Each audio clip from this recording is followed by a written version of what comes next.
Bonsoir, bienvenue à ce webinaire que Proximus a mis en place avec l'IFA-PME. Aujourd'hui, nous unissons nos forces avec l'IFA-PME afin de vous accompagner pour la création d'un site web. Je m'appelle Marine, je suis BizExpert chez Proximus, conseillère pour les entreprises, les indépendants, les starters et les petites entreprises. Le climat actuel nous a bien montré qu'une présence sur le web était indispensable. Ceci étant, comment faire et comment y arriver, c'est ce que nous allons voir ce soir lors de ce webinaire. Tout au long de ce webinaire, vous aurez la possibilité de nous poser des questions grâce à l'onglet « Questions » en bas à droite. N'hésitez surtout pas, nous essaierons de répondre au maximum à vos questions. Si jamais nous n'arrivons pas à répondre à toutes, vous aurez un retour par mail afin de pouvoir vous éclairer. Nous allons aussi vous demander une petite participation. Vous aurez à la fin de ce webinaire un questionnaire à remplir, un questionnaire de satisfaction avec 5 petites questions. On compte sur vous pour y répondre. Votre feedback est extrêmement important pour nous. Voilà. Sachez aussi que vous aurez la possibilité de revoir ce webinaire car vous allez recevoir un lien via votre boîte mail et vous pourrez revoir la totalité ou uniquement les parties qui vous intéressent. N'hésitez pas à poser vos questions et à interagir avec nous. Voilà, si vous êtes prêts, on va se lancer. Mohsin, c'est à toi. Merci beaucoup Marine. Bonsoir à tous. Bienvenue à ce live webinaire Être digital dès le lancement de votre entreprise. Je m'appelle Mohsin. Je travaille dans le digital depuis maintenant plus de 15 ans. J'ai été le fondateur de 2 startups et aujourd'hui, j'ai une agence digitale. Avant d'entrer dans le vif du sujet, je vais parler un peu d'IFA-PME. Elle peut donner un petit coup de pouce à ceux qui veulent devenir indépendants. Donc, si vous voulez devenir indépendant, l'IFA-PME, une agence wallonne, possède différents bureaux dans différentes villes. Donc, si vous voulez avoir des séances d'information, des rendez-vous individuels, des cycles de formation, des ateliers networking, n'hésitez pas à aller sur leur site web. Vous avez le numéro de téléphone ou l'adresse email. Si vous voulez ce petit coup de pouce pour démarrer en tant qu'indépendant, n'hésitez pas à les contacter. Nous allons maintenant commencer le vif du sujet. Cette soirée, en fait, va être dédiée aux 6 étapes pour créer votre site web. On va parcourir ces étapes pendant cette heure-ci et on va commencer par le concept. On va définir et clarifier finalement le concept que vous allez avoir pour créer votre site. On va ensuite approfondir la partie design et contenu. Et dans le contenu, on va voir quels sont les contenus critiques et importants pour avoir un site de qualité et attractif pour vos visiteurs. Dans la 4e étape, nous allons voir comment construire votre site Internet. L'idée, ce n'est pas finalement de développer ou d'apprendre à développer, c'est plutôt de vous donner les différents types d'outils, les différents types de technologies et finalement les différentes choses qui vont vous permettre de créer votre site de manière concrète. Dans la 5e étape, je vais donner quelques astuces pour tester votre site avant de finalement pouvoir le lancer à la 6e étape. Avant de vraiment commencer la première étape, je vais vraiment commencer par un petit sondage pour un peu en savoir plus sur vous et savoir quel type de site vous envisagez de créer. Est-ce que vous voulez, créer un site qui va permettre, comme objectif business, d'avoir des nouveaux contacts et avoir des nouveaux, finalement, leads pour pouvoir avoir de nouveaux clients? Est-ce que vous voulez, créer un site pour pouvoir faire des réservations en ligne et avoir un système de prise de rendez-vous? Ou est-ce que vous voulez, créer un site pour pouvoir vendre des produits en ligne et donc créer un e-shop et faire finalement du commerce en ligne. Donc n'hésitez pas là, il faut vraiment profiter de cette opportunité de donner les informations par rapport à vos besoins pour que je puisse moi-même adapter les explications que j'aurai pendant tout le parcours. Donc je vous encourage réellement à donner finalement vos besoins, vos objectifs de votre création de site Internet. Je vois que des votes vont commencer à arriver. S'il vous plaît. Allez-y, n'hésitez pas à cliquer. N'hésitez pas. J'aimerais en savoir plus justement par rapport à vos besoins, vos objectifs, voir finalement comment est-ce qu'on pourrait, ici, durant cette heure, favoriser les explications qui vont vous permettre de bien comprendre comment atteindre votre objectif de création de site Internet. Donc n'hésitez pas, j'attends un maximum de réponses.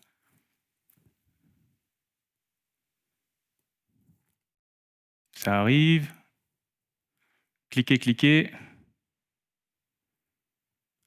Je vois que ça se partage entre des sites web pour avoir des contacts, un site web pour faire des réservations en ligne. J'attends encore quelques secondes pour avoir un maximum de réponses. Donc je vois que ça se partage entre 50% un site web pour avoir un maximum de contacts et pouvoir les contacter par vous-même par la suite, et 25-25 entre un site web pour faire des demandes de réservation et des prises de rendez-vous en ligne, et 25% un site web pour faire de la vente en ligne. Très bien. Merci pour vos réponses. Donc là, on attaque enfin la partie concept. La partie concept, en fait, avant de passer au comment faire pour avoir votre site Internet, le but, c'est de savoir pourquoi vous créez votre site Internet. Donc ici, le concept, c'est vraiment de définir le but de votre site. C'était le but aussi de la question dans le premier sondage, de savoir finalement pourquoi vous voulez créer un site. Cette raison va finalement avoir un impact sur toutes les étapes qui vont découler de cet objectif. Donc on a pu voir qu'il y a des sites pour avoir des prises de rendez-vous en ligne, des sites pour avoir des prises de contact directement par le visiteur, et des sites pour faire de l'achat en ligne. Plutôt que d'en parler, je vais vous montrer ça un peu visuellement. Donc ici, sur le site de la Compagnie des bâtisseurs, on peut voir dans leurs onglets et leur navigation que finalement, ils favorisent la prise de contact. On voit qu'ils ont un accueil et que la dernière fiche, c'est la prise de contact. Dans cette fiche-là, ce qu'on trouve généralement, c'est l'adresse, bien entendu, avec une carte pour la navigation. On a aussi le numéro de téléphone, l'adresse email, et quand on veut aussi pouvoir proposer des formulaires, pour avoir des formulaires par rapport à des sujets différents qu'on veut proposer, finalement, ça se retrouvera également dans cette fiche de contact-là. Un autre exemple concret, Nika Taxi, eux, favorisent comme objectif clairement la réservation de taxis en ligne. Donc on le voit très clairement sur leur page principale. Ils ont leur disponibilité 24 heures sur 24, 7 jours sur 7, et il y a un onglet Book a Trip, donc réservation d'un trajet. Et donc l'objectif business, dès le départ, il est évident, c'est de pouvoir faire de la réservation de taxi. Et là, on le voit clairement sur ce site, c'est un e-shop. Ils ont un produit qu'ils mettent vraiment en avant. Acheter la baume pour visage, corps et crevasse. Voilà, un bouton acheter, site de vente en ligne. Dans la partie concept, vous avez maintenant votre objectif. Il faut aussi maintenant déterminer votre nom de domaine. Le nom de domaine, c'est l'adresse qu'on a dans le navigateur, le 3x w.proximus.be ou toute autre adresse, monsite.be ou .com.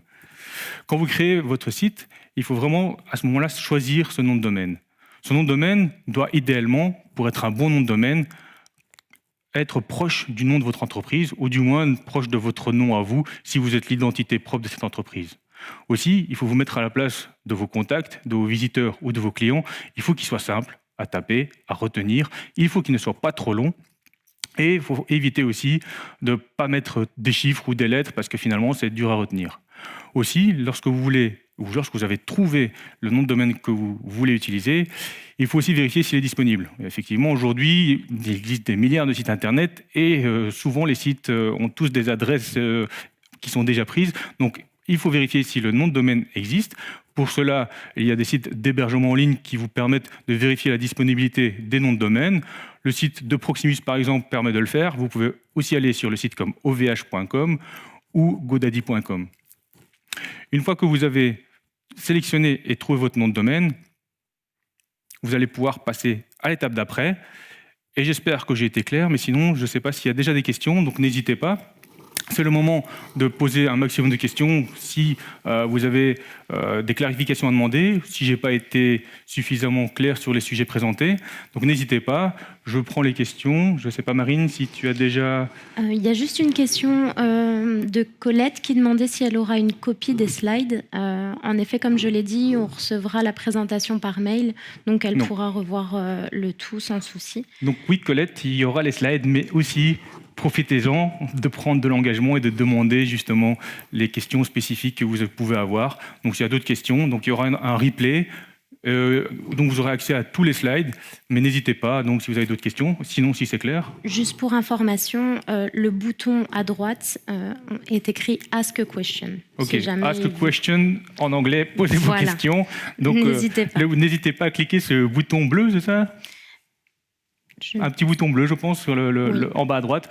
Donc, allez-y. Je vais continuer et n'hésitez pas. Donc, on verra les autres questions par la suite. N'hésite pas à me les donner tout à l'heure. Pas de problème. Donc on a vu le première étape qui était le concept.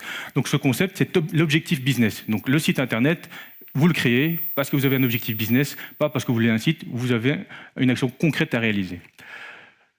Dans la partie design, vous allez définir la structure qui va vous permettre d'atteindre cet objectif. La structure, en fait, c'est le squelette, c'est la navigation. Tout le système d'onglets que vous voyez dans les sites, c'est la structure du site.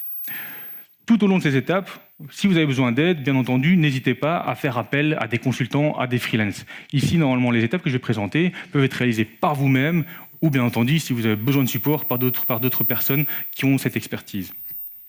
Pour revenir au design, vous avez défini la structure qui est le squelette. Et on peut voir ici des exemples encore concrets pour bien vous parler. Anton van Dijk, la brasserie, on voit sur leur site, tout en haut à gauche, il y a leur logo. Donc c'est le choix de bien présenter leur identité.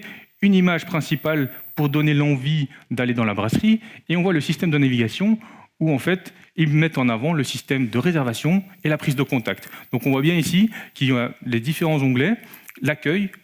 Ils donnent un peu d'histoire à propos de leur restaurant. Il y a le menu de leur restaurant. On peut réserver une place dans le restaurant et aussi on peut les contacter en cas de question. Encore une chose intéressante, c'est qu'ils ont directement pensé à leur clientèle qui peut parler plusieurs langues. On voit ici que la langue présentée ici est en français, mais je pense, si je me rappelle bien, il y avait aussi l'anglais et le néerlandais. Donc ils pensent à leurs différentes clientèles et dès le départ, il faut bien envisager de créer cette structure-là.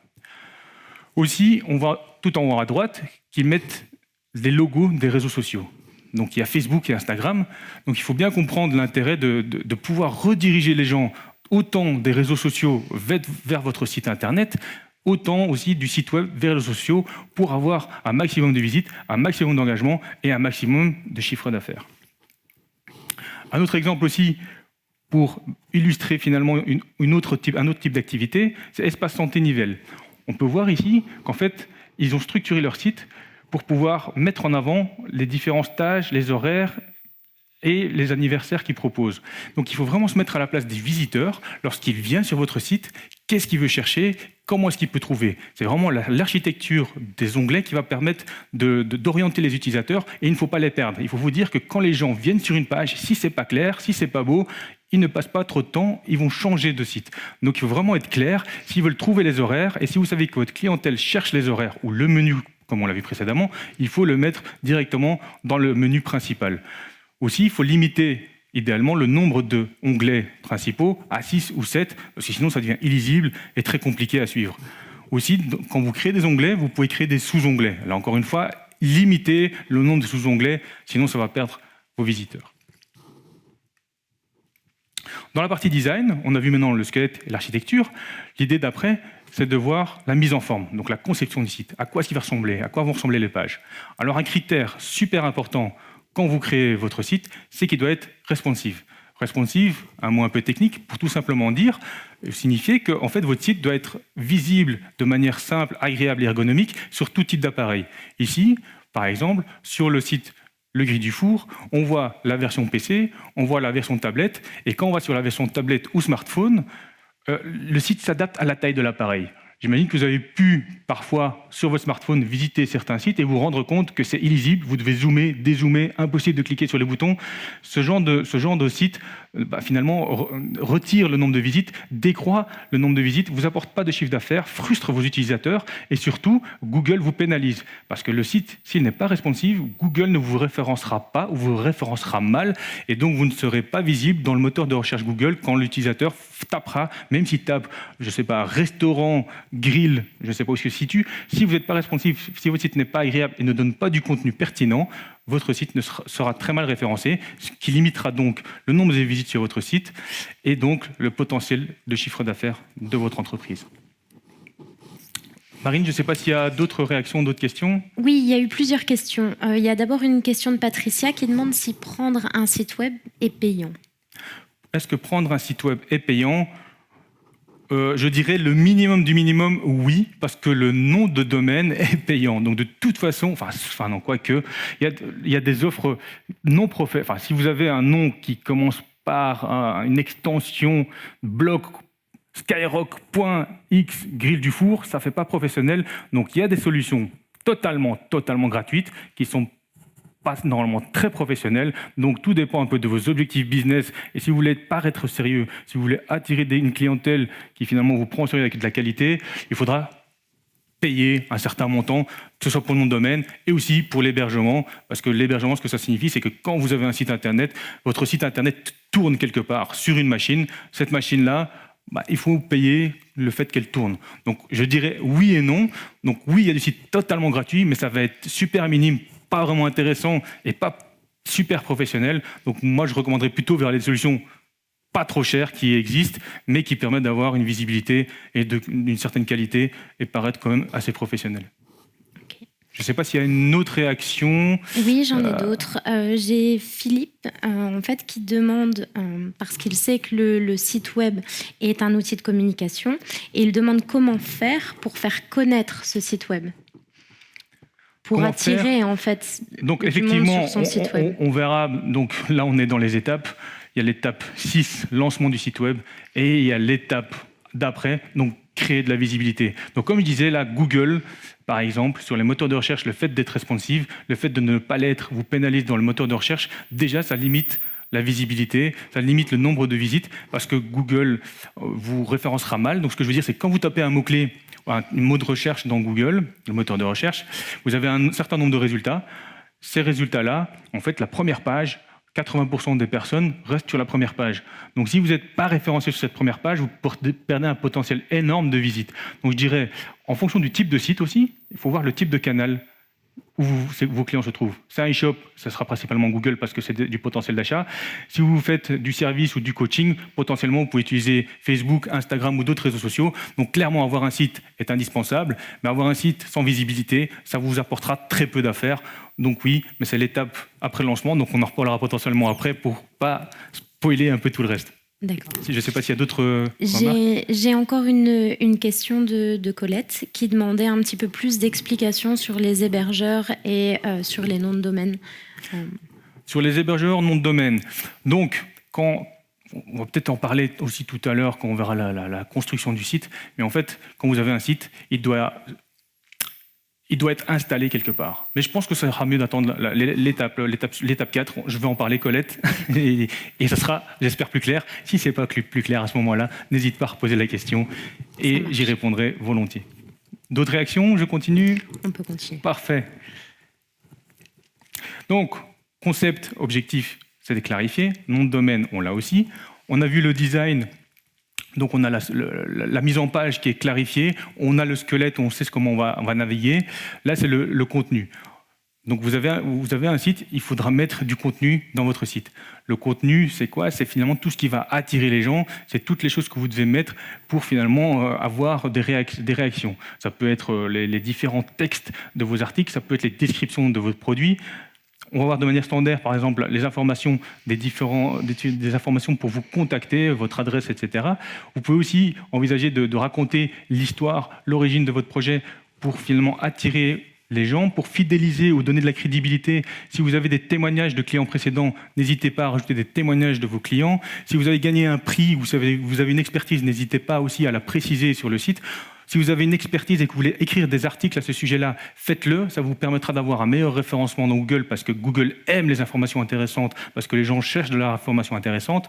Si vous avez des belles photos et des vidéos, c'est aussi un contenu qu'il faudra mettre sur votre site. Donc vraiment, le contenu, pensez à vos clients, pensez à vos visiteurs. Il faut qu'ils aient envie de rester sur votre site, ils ont avoir envie d'en savoir plus, mais surtout, il faut que vos contenus correspondent à l'objectif business que vous vous donnez dès le départ. Donc pensez toujours objectif, vous avez le squelette et le contenu qui correspond à cet objectif-là. L'étape d'après, donc vous avez déterminé la liste de tout ce que vous voulez. Maintenant, il faut le créer, donc le travailler. Encore une fois, comme c'est spécifié à chaque fois sur le support, vous pouvez chaque fois demander de l'aide de personnes qui peuvent le faire pour vous. Alors, une petite peut-être... je vais peut-être raconter là... j'ai peut-être un cas ou deux que je peux raconter qui vont peut-être illustrer un peu mieux ce que je veux dire par là. Donc, j'ai travaillé avec un grossiste, en fait, un grossiste qui vendait des tapis. En fait, il vendait des tapis et donc il vendait ça en B2B, donc de business à business. Et donc un catalogue papier et aussi du matériel de physique pour présenter. lui suffisait et il pouvait vendre à ce moment-là en B2B. Par contre, il a voulu passer en B2C, donc vendre à des clients retail. À ce moment-là, il a créé un site pour ces clients-là. Il a fallu faire un grand travail de contenu. Il a dû prendre les photos de ces tapis. Il a même installé un studio photo avec 4 photos pour prendre les photos de différents angles pour pouvoir avoir des photos de qualité. Il a aussi fait à ce moment-là des descriptions. On a dû aussi rajouter les spécifications des tapis, donc la hauteur des poils, le poids du tapis, les différentes longueurs, les différentes couleurs. Et en fonction des modèles de tapis, avoir une description attractive finalement pour donner une émotion au client. Bon, un beau tapis perçant sur lequel vous pouvez marcher et c'est doux, enfin, tout un contexte qu'il faut vraiment faire, faut donner envie. Donc ça a pris des mois pour le faire parce qu'il y avait des milliers de tapis, mais c'est du contenu qui était essentiel pour son business. C'était un exemple extrême, mais ce contenu-là, il a pu l'utiliser sur son site, mais il a pu aussi le mettre sur d'autres plateformes pour attirer des clients, sur Amazon, sur eBay, sur ses discounts, etc. Donc en fait, un contenu de qualité peut être réutilisé pour vous pour attirer d'autres clients. Là, c'est un exemple un peu extrême, mais il y a des exemples qui sont plus simples. J'ai travaillé aussi avec un conseiller financier. Il avait déjà des dépliants qui expliquaient son business. Il avait déjà toutes les informations, sa valeur ajoutée, son travail, ses services. Il a suffi de prendre les dépliants, de les décliner en documents Word ou textuels, d'avoir quelques images qu'il avait déjà, et il a pu créer sa navigation et son squelette pour réaliser 3 objectifs: avoir des demandes de rendez-vous en ligne, des fiches de contact pour avoir des demandes dans un formulaire, et il a pu aussi offrir un petit livret explicatif de comment faire la comptabilité de son entreprise qui lui a permis d'avoir de nouveaux contacts. Donc en fait, le contenu peut être très compliqué, mais ça peut être souvent des choses que vous avez déjà, mais que vous n'avez pas digitalisées et qui peut vous aider à créer votre site et avoir du contenu pertinent. 3e étape, vous avez du contenu, maintenant il faut l'optimiser pour le SEO. Donc le SEO, pour un terme Search Engine Optimization, généralement on l'utilise aussi surtout pour Google qui a, je pense, 90% de part de marché sur les différentes recherches qui se font. Et il faut savoir que je pense qu'en un jour, il y a environ 4 milliards de recherches qui se font sur Google, pas en Belgique, mais dans le monde. Donc c'est beaucoup de recherches. Et ce qu'il faut faire pour avoir de la visite, pour revenir à la question de tout à l'heure, un des canaux d'acquisition, c'est finalement le moteur de recherche. Et donc, il faut travailler votre contenu pour qu'il soit SEO-friendly. Donc, c'est-à-dire que le contenu que vous allez créer va contenir des mots-clés. Votre site va être structuré avec un squelette qui va permettre des mots-clés. Je ne vais peut-être pas aller dans le détail de comment faire tout le SEO de votre site. Il faut savoir que votre contenu doit être optimisé pour le SEO, que la visibilité sur Google, sur les pages, la première page est super importante sur les mots-clés qui vous correspondent. Donc, il ne faut pas être la première page dans tous les mots de recherche. Donc, si vous avez un restaurant à Uccle Grill, vous faites restaurant Uccle Grill, vous devez être sur cette première page. Ça vous apportera beaucoup de clients. Pour en savoir plus pour le SEO, je vous oriente sur le site de proximus.be webinar, où il y a les replays des différents webinars. Il y a des webinars qui ont été faits sur l'introduction au référencement SEA, SEO, SEA.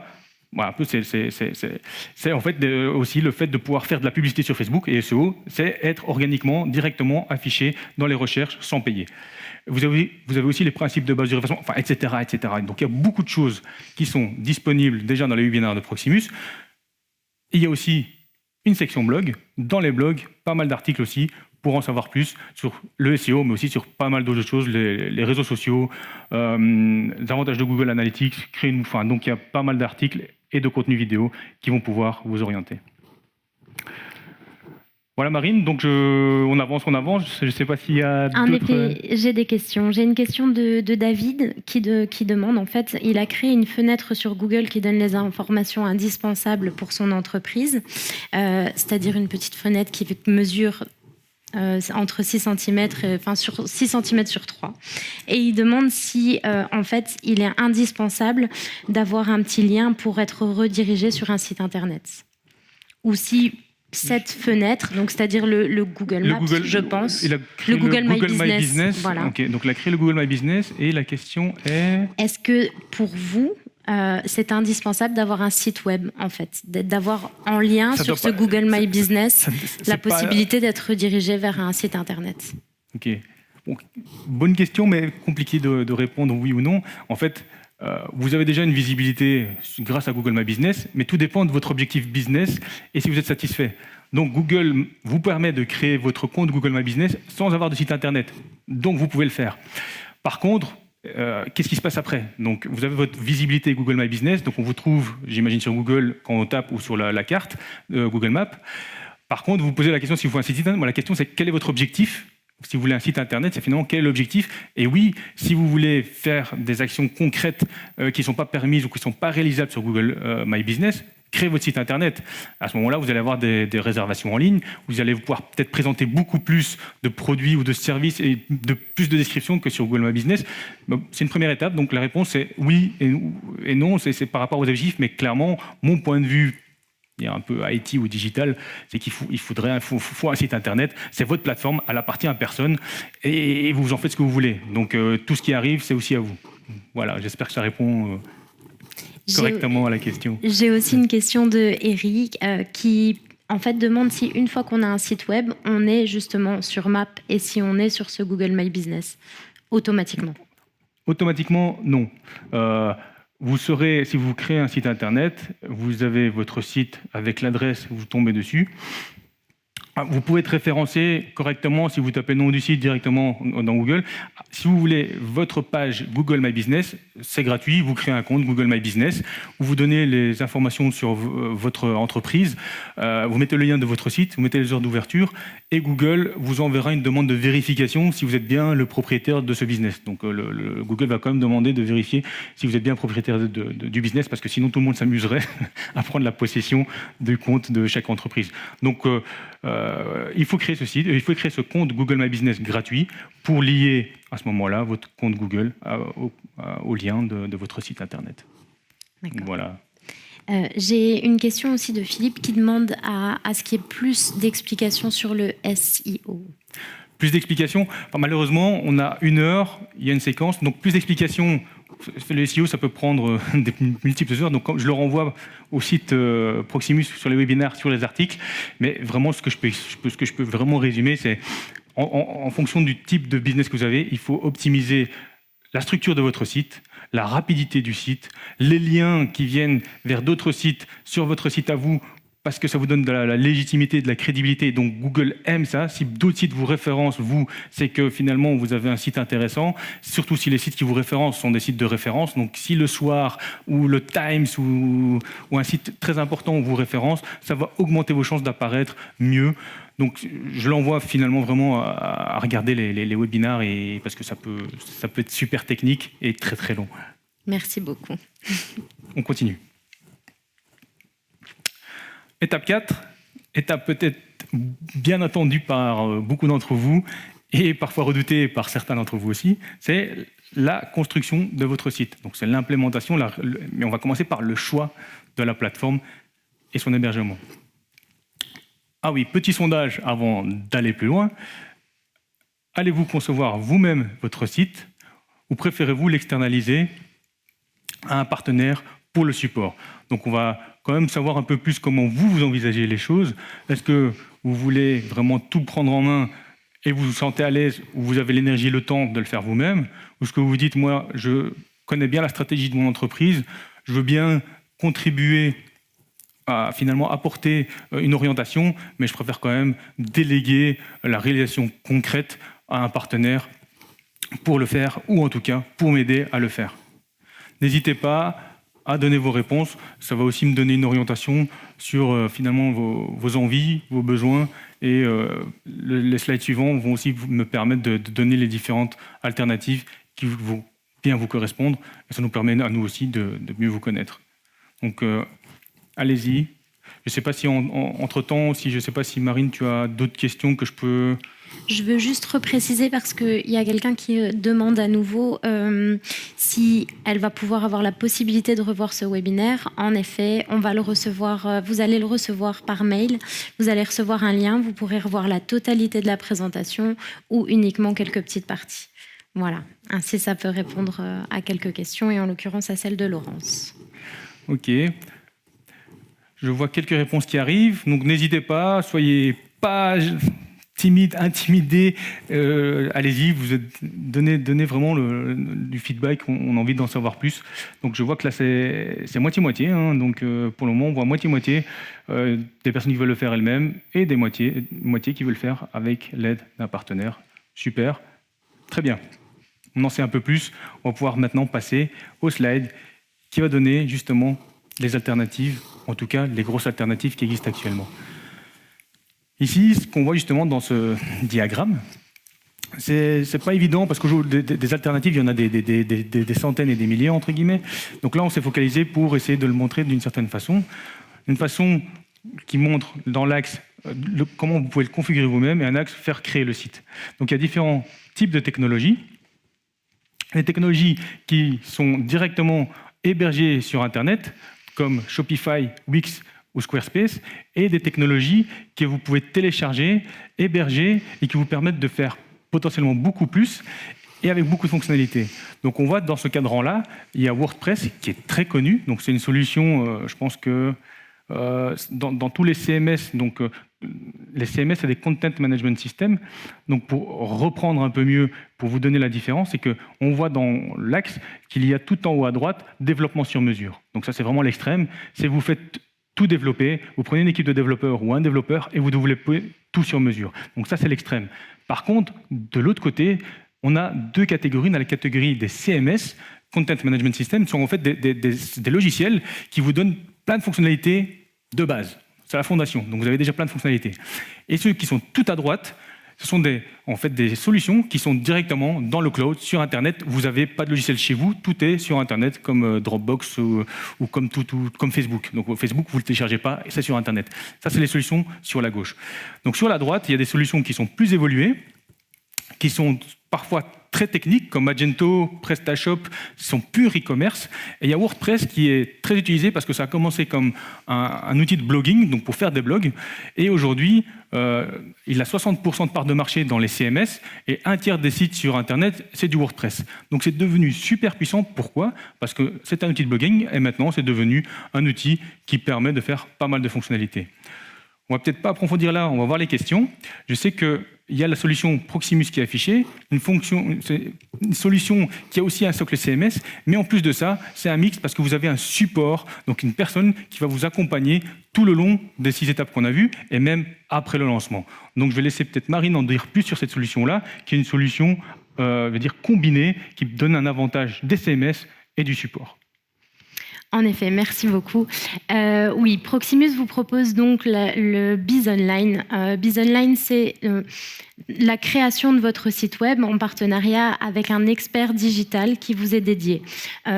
Proximus Biz Online vous propose 3 formules différentes qui seront adaptées à vos besoins et à vos demandes. Sachez que du coup, vous allez avoir cet expert dédié avec lequel vous allez communiquer, avec lequel vous allez prendre des décisions sur la mise en page, sur ce qui va être important pour vous à mettre en avant.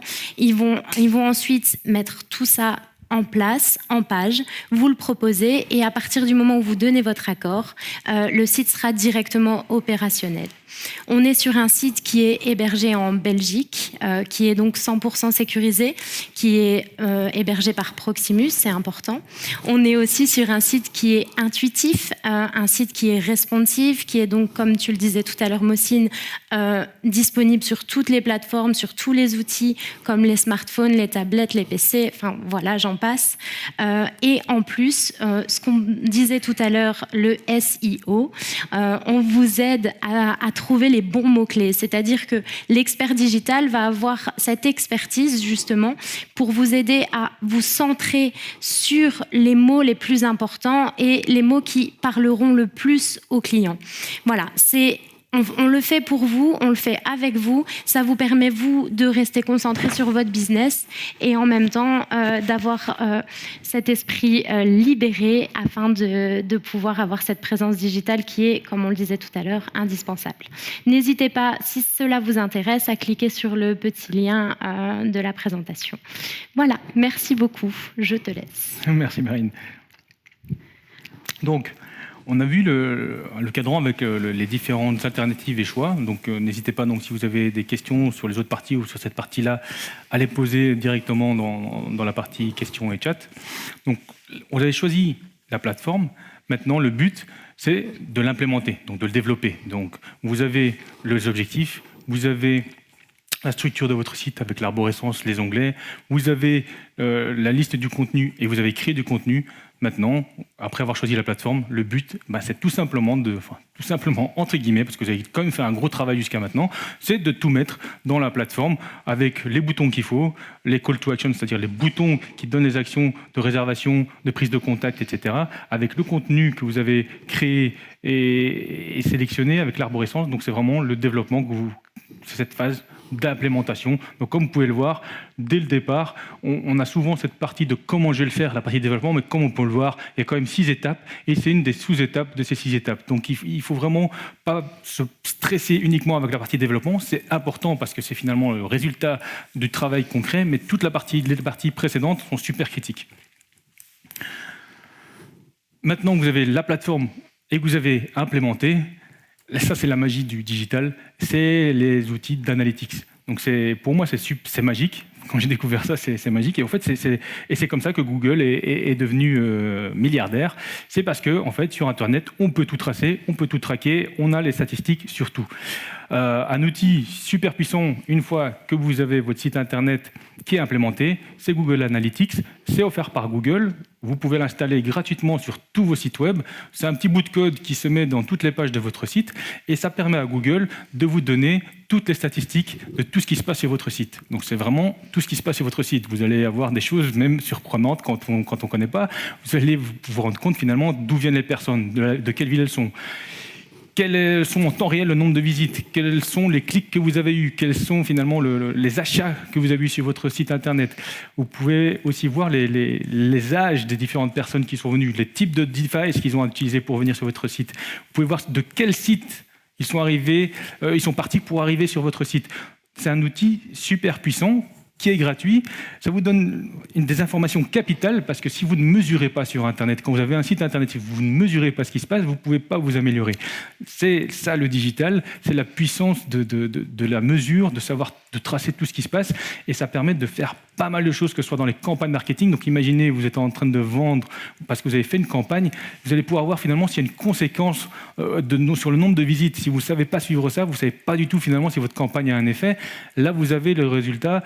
Vous allez voir directement si vous avez fait une campagne en septembre, s'il y a un changement dans le trafic en septembre, s'il y a plus de sessions qui ont été connexions et sessions qui sont sur votre site. Donc Google Analytics, ou un outil d'analytics, mais vraiment celui-là, c'est celui qui est gratuit, qui est utilisé par la majorité. C'est vraiment quelque chose que vous devez installer sur votre site dès que vous avez implémenté toutes les étapes précédentes. Un autre outil offert par Google gratuitement et super important, c'est le Google Search Console.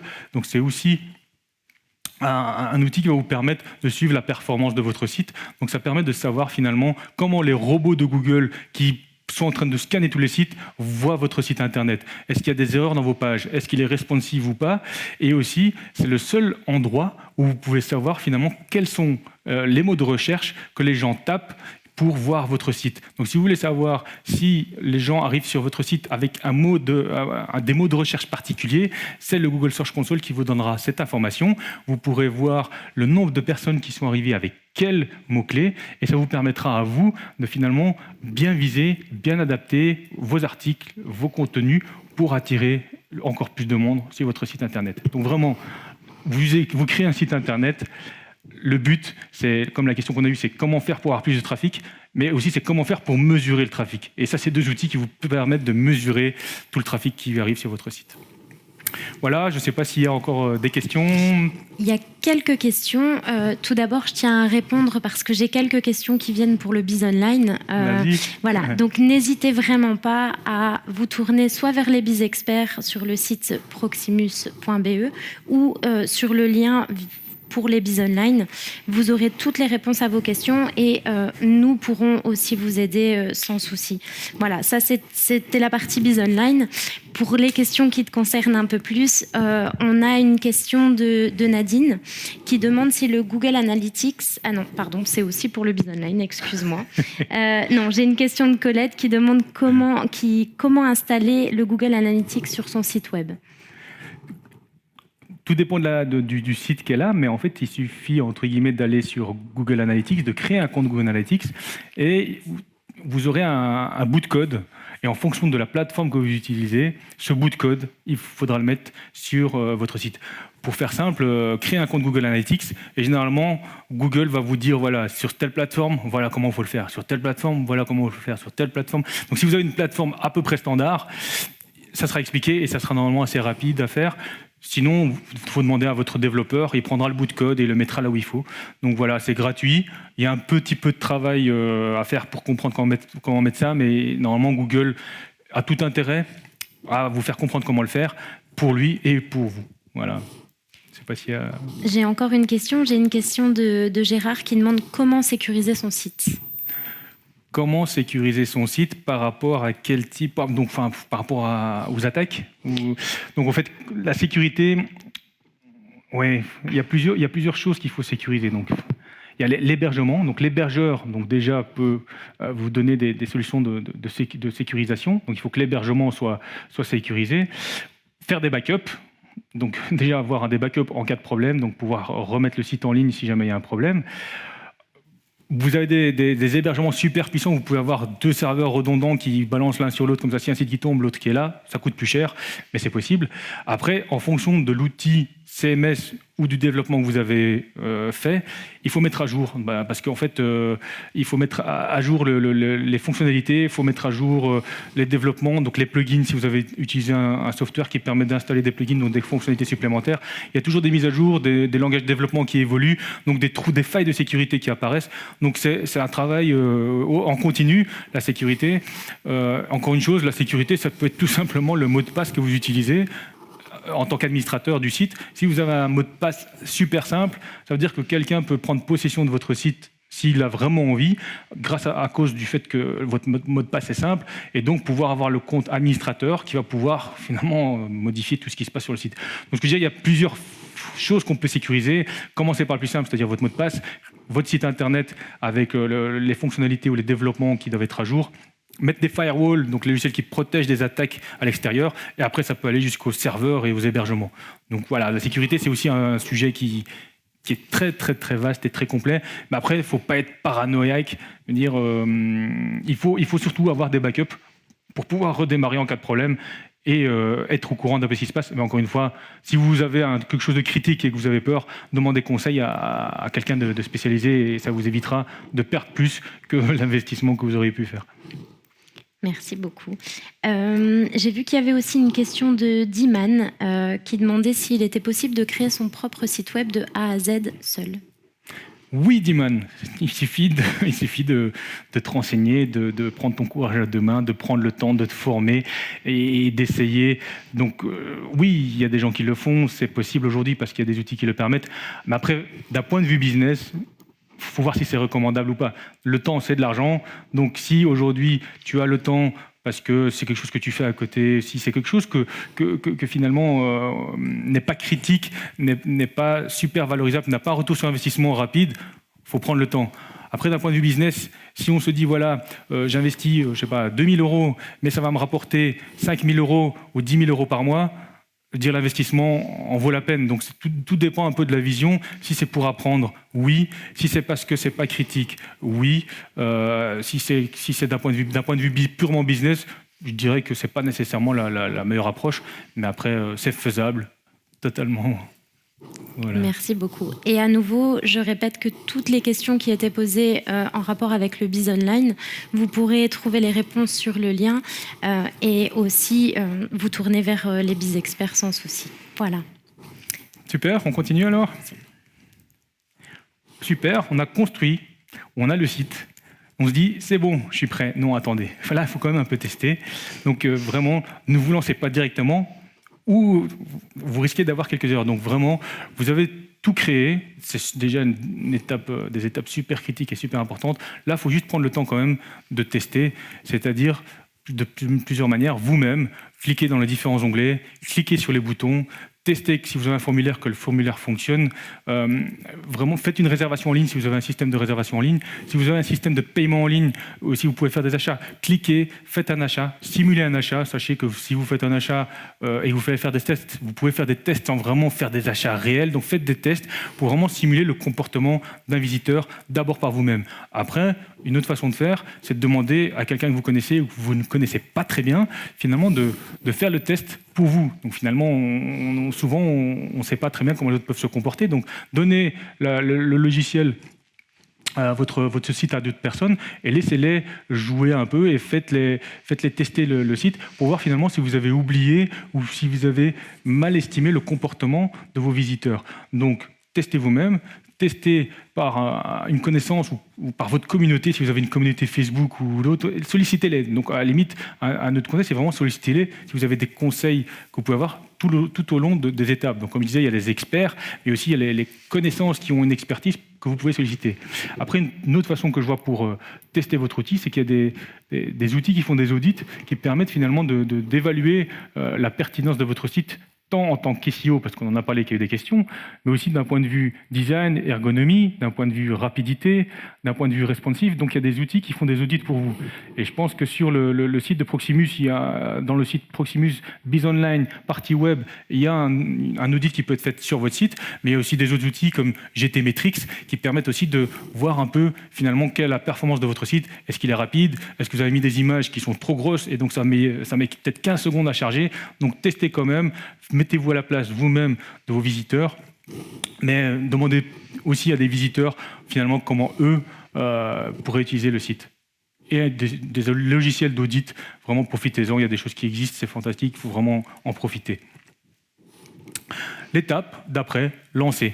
Donc oui, lancez-vous, vous avez fait toutes ces étapes-là, ça ne sera jamais parfait, je l'ai fait moi-même, j'ai passé beaucoup de temps à hésiter avant de lancer parce qu'on est perfectionniste, on veut que ce soit nickel, mais vraiment n'hésitez pas trop. Vous avez une date, vous avez fait tout ce travail, lancez, continuez à améliorer, ça ne s'arrête jamais. Regardez tous les grands sites aujourd'hui, regardez comment ils étaient il y a 2 ans, il y a 3 ans, il y a 5 ans, ils ont vraiment évolué. Dites-vous que pour vous, c'est pareil. Vous devez commencer, lancez-vous, ayez de retour de vos visiteurs, de vos clients, de vos prospects, continuez à faire avancer. Donc, adaptez finalement ce que vous faites et finalement après le lancement, donc je reviens aussi à peut-être la remarque qu'on a eue, c'est faites la promotion du site. Donc clairement, un site, c'est une étape importante, une étape critique. Mesurer ce qui se passe, comme on a pu le voir, c'est vraiment quelque chose que le digital permet et qui est finalement pour vous un avantage compétitif par rapport à ce que vous n'avez pas dans les aspects physiques. Et sur la partie promotion, finalement, vous avez les différents canaux qui peuvent exister, qui sont les réseaux sociaux. Vous avez Facebook, vous avez votre communauté à vous, mais vous avez aussi les publicités Facebook. Vous avez Google avec le SEO qui est naturel et qui ne coûte pas d'argent, mais il y a les Google Ads qui sont payants. Donc, continuez à travailler. Donc, optimisez les résultats des moteurs de recherche Google, faites de la promotion et aussi continuez à actualiser, à développer des contenus, pour finalement continuer à faire vivre votre site. C'est comme une boutique physique que vous ne rénovez pas, une boutique physique finalement pour laquelle la vitrine ne change pas, elle n'a pas beaucoup de succès. Un site internet, c'est pareil, il y a les technologies qui changent, il y a les choses qui changent. Soyez finalement conscient de tout ça et continuez ce travail. Voilà, j'ai peut-être été vite, je ne sais pas. En tout cas, vous pouvez poser vos questions, on a encore du temps. N'hésitez pas, moi j'attends un maximum de questions et j'espère pouvoir vous orienter si ça n'a pas été clair ou complet. J'ai une question de David qui demande pourquoi certains jours on est très bien référencé sur Google et certains autres jours le site est noyé au milieu d'autres sites et on se retrouve moins facilement. Mais ce qu'il faut savoir, c'est que le SEO, c'est une compétition, hein, donc tout le monde veut être référencé le mieux possible sur certains mots-clés. Donc effectivement, c'est une compétition, c'est-à-dire que pour des mots-clés qui sont critiques ou importants, vous n'êtes pas le seul à vouloir être référencé. Donc 2 remarques peut-être. C'est, première remarque, la recherche que vous faites, elle peut changer aussi si vous faites une recherche depuis un autre pays. Donc déjà, en fonction du pays, vous allez pouvoir être référencé différemment. Donc ça, c'est une première chose. On va éliminer cette partie-là. On va se dire que vous faites la recherche du même pays pour voir si votre site est toujours référencé de la même façon. Google va vous changer de référencement parce qu'il y a toujours d'autres concurrents ou d'autres sites qui veulent être mieux référencés que vous et qui vont faire ce travail finalement d'optimisation, de nouveaux contenus, d'ergonomie, de rapidité, de créer techniquement toutes les choses qu'il faut pour que le SEO soit optimal. Donc oui, un site qui est référencé numéro 1 aujourd'hui ne le sera peut-être pas demain, et c'est ça le combat que se font tous les grands sites pour être référencés sur les mots-clés qui rapportent le plus de visiteurs et donc le plus d'argent. Ok, merci beaucoup. Je vais me permettre quand même de répondre à une question sur le Biz Online, une question d'Aurélien, qui demande en fait si Proximus gère et aide à la création du site et si les modifications par la suite sont comprises. Comme je l'ai dit lors de la présentation, il y a différentes formules et en effet, Proximus gère et aide à la création du site et en effet, les modifications sont comprises et on permet en fait via le partenaire avec lequel on est en contact, via l'expert avec lequel on est en contact, on a la possibilité en effet de faire des modifications qui sont mises à jour très vite et tout de suite. Voilà. Juste peut-être compléter, oui, effectivement, ce que j'ai pu voir sur le site de Proximus, c'est vraiment l'avantage, c'est d'avoir un accompagnement continu. Donc si vous avez besoin, c'est comme un coach sportif, donc si vous avez besoin d'accompagnement ou quelqu'un qui est là pour vous dire finalement les différentes choses qui doivent être améliorées ou corrigées, effectivement, c'est mieux de prendre des solutions et des personnes dont c'est le métier, dont c'est l'expertise, dont c'est le rôle, et qui seront là pour vous aider tout le long de votre parcours, qui finalement, j'espère, ne s'arrêtera pas parce que ça devrait être avec beaucoup de succès. Voilà. Ça marche. J'ai encore une question d'Aurélien qui demande ce qu'il pourrait faire pour être mieux référencé. Sur Google, j'imagine ? Je suppose, oui, c'est en rapport avec ce qu'on disait. Donc, il y a des outils qui te permettent d'analyser, mieux référencer. La question est trop vaste. Il faut savoir sur quel mot de recherche, vers qui. Donc, il y a des outils qui te permettent d'analyser qui utilise quel mot de recherche. Et finalement, qui est référencé mieux que le site que vous avez. Finalement, c'est une compétition. Donc, il faut vraiment s'outiller de manière logicielle, mais s'outiller de compétences pour améliorer son référencement. Donc la question devrait être beaucoup plus précise, c'est dire j'aimerais être mieux référencé sur tel mot-clé parce que d'un point de vue business, ça va me rapporter beaucoup plus de chiffre d'affaires. Donc la compétition sur le référencement, c'est pas sur le site, c'est sur une page en particulier, c'est sur un mot-clé en particulier. Vous vendez, je sais pas, un shampoing contre l'époux, je sais pas, voilà. Donc il faut vraiment dire voilà, shampoing contre l'époux, c'est ça que je veux être référencé le mieux. Je vais créer des articles, je vais faire des vidéos, je vais voir finalement quels sont les sites qui peuvent me référencer, je vais voir pour faire des articles sur des sites de partenaires qui ont déjà une légitimité et qui vont me référencer mon site. Donc c'est tout un travail vraiment stratégique et finalement de longue haleine, mais finalement si vous analysez bien et que vous êtes sûr que c'est un canal d'acquisition qui va vous donner un gros chiffre d'affaires, il faut mettre l'effort là-dessus. Donc il y a Google, d'autres personnes qui vont dire voilà, mon canal à moi c'est Instagram, et donc clairement le site est un canal de vente ou de visite, et c'est à vous à optimiser finalement comment faire venir un maximum de visites. Mais encore une fois, c'est pas un site complet qui va être bien référencé, c'est des pages particulières, ça va être des produits particuliers, et c'est à vous de faire le travail. Bon, il y a le site qui doit être optimisé, mais après il y a la page et le contenu qui doit être optimisé. Voilà. Et encore une fois, on en a parlé, il y a le site de Proximus qui donne des articles, et puis il n'y a pas que le site de Proximus, faites des recherches sur Internet, et plus clair dans les questions. Donc dans Google, si vous voulez savoir plus, tapez voilà, je veux être mieux référencé dans le SEO pour tel sujet et voir un peu ce qui se passe. Mais déjà, profitez des informations de webinars, de replays et des articles et aller plus loin s'il le faut. Voilà. J'ai une question de Bruno qui demande à nouveau que tu donnes le nom exact du site qui fait les audits. Donc, il y a une solution qui s'appelle WooRank, W-O-O-R-A-N-K. Ça, c'est un audit à peu près de différentes choses que vous pouvez avoir. Il y a le site, je disais, sur le site de Proximus, il y a aussi une possibilité de faire une demande d'audit. Il y a aussi des audits GTmetrix qui donnent des informations, donc GTmetrix, qui donnent des informations sur la rapidité du site, parce que la rapidité du site, le temps de chargement et aussi toutes les informations un peu plus techniques, ça a un impact aussi sur la performance de vos positionnements dans Google.